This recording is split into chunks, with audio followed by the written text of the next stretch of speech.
I want to talk about the book. Can we talk about it? I'd love to. So tell me about the characters. There's some initial characters and coming back around to the past life, where we were, what we were doing, the decisions that we were making, and then having to become true with that again in the contemporary time. Well said. Finding Mrs. Ford is the story of a woman at a certain stage of her life. She's in her mid-50s. Mm-hmm. She has lived a life.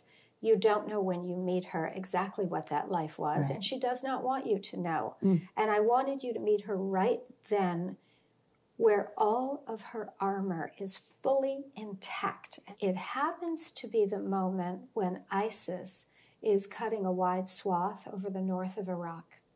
The FBI shows up at her house that morning to ask her about an Iraqi man named Sami Fakouri. And she claims she does not know him. Right. And of course they say to her, well, that's kind of funny that you say that, because he took a plane from Baghdad to Boston and we just picked him up in a car on his way to your house. So after you realize maybe she's hiding something, mm-hmm. That's when you cut, to use a film term, back to 1979 when she's a college girl in Detroit. And she takes a nice little summer job at a nice little ladies' boutique. And first day she meets Annie Nelson, who is glamorous and sexy and charismatic.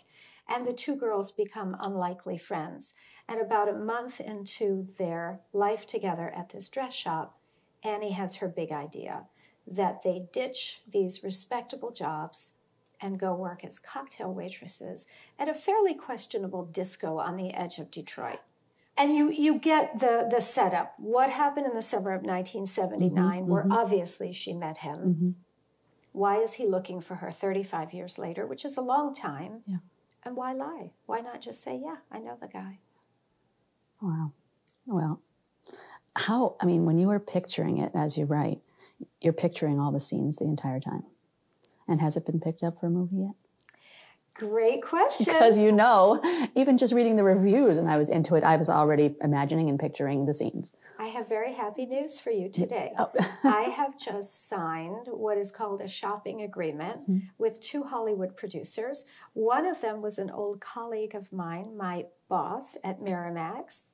Wow, that comes right around. She's incredible. I hadn't seen her for 25 years and saw her at a book event. What a great conversation. Thank you so much for your time.